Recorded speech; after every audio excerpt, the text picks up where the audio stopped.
se zdaj, ko smo ravno pri ChatGPT-ju, v zadnjih letih je kar precej upevan, pa ne sem ChatGPT nasploh, več programov umetne inteligence.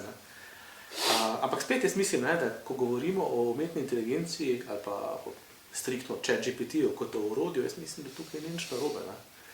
Težava je, ko to postane ne orodje, ampak orožje, ko potem s tem na ta način ga izkoristimo.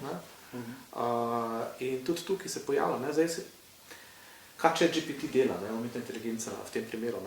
Če mu jaz rečem, napiši 10 pesmi, kot bi jih napisal na tej Kranc, bo on pač pobrskal vse možne podatke, ki jih imaš na spletu, in bo pač napisal 10 pesmi, kot bi jih napisal na tej Kranc. In pridemo dejansko na tej točki tudi do vprašanja avtorskih pravic. Tu je en tak kar zanimiv... Že pa grem brat, torej socialno mrežo, oprasec, ne gledam,